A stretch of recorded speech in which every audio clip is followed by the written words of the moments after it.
I'd like to call upon a very special person to just say a happy St. Patrick's Day to you. We've got a heavenly police commissioner, St. Michael. He drove Lucifer and all those guys out of heaven, okay? But we have a real Irish commissioner here in the city of Boston. So I'd like to present to you just a short greeting from Boston's police commissioner, Mickey Roach. Thank you very much, Father Mark. I'm really only here to check on my mom. They're doing a good job. Great weather.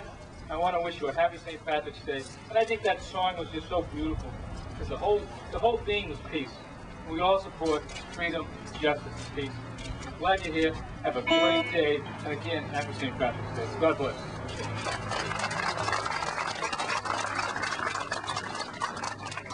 We have very many speakers this afternoon, and we're going to try to keep it kind of short and brief, to the point. We want peace with justice in Northern Ireland and all over the world. John Hurley was recently elected president of Irish Northern Aid. We're going to ask John Hurley to greet you now. We're here today to honor St. Patrick, but it's also not just today honor St. Patrick, I'll be Irish for one day. If you've read the papers in the last few days and the last few weeks, you see the atrocities going over there. We have over 2,000 men and women in jail making justice all for the world. They have dedicated priests like St. Patrick and Father Martin, dedicated other politicians, right to everybody who can, and see if we can bring about peace with justice and unity in Ireland in our time.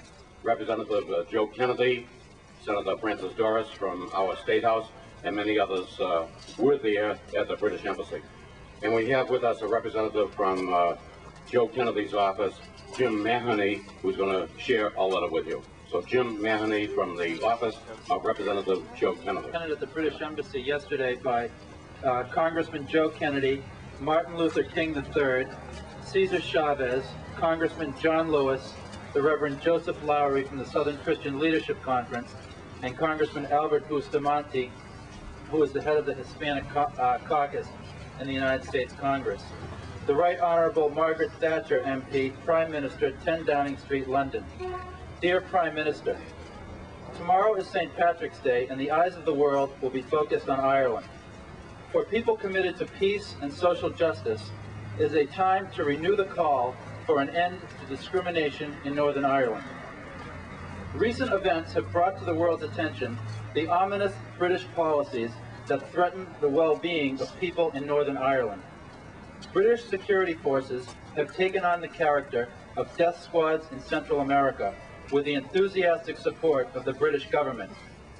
The crushing of the Stalker-Sampson report, the release and reinstatement of convicted murderer Private Ian Thane, and the killing of Arden McAnespie have created a mosaic of murder, suspicion, and hatred that only extraordinary action and goodwill can overcome.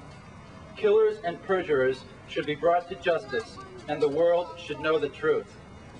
Economic inequality persists in Northern Ireland, with Catholic unemployment remaining 2.5 times higher than Protestant unemployment 12 years after the creation of the Fair Employment Agency.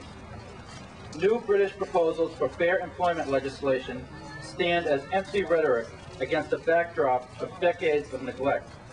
We call for meaningful statutory requirements for goals and timetables to be included in primary legislation so that the upcoming British White Paper does not become another British whitewash. We vehemently oppose all paramilitary violence, and we urge nonviolent change to end all discrimination in Northern Ireland.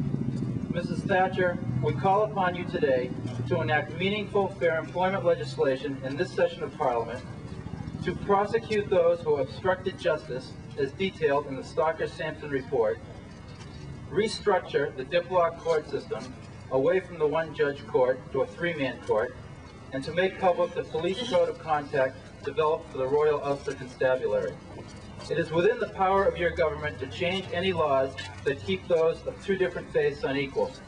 Only after progress is made toward changing those laws and administering a code of justice that treats all people fairly can we hope that fear and distrust will leave the hearts of the Irish people. Today, we ask for a rededication to the goal to end discrimination in Northern Ireland. The next year in Northern Ireland, we hope and pray, will be remembered as a time of healing, understanding, progress, and trust. And most importantly of all, may it be a time of peace. Thank you, Father Martin.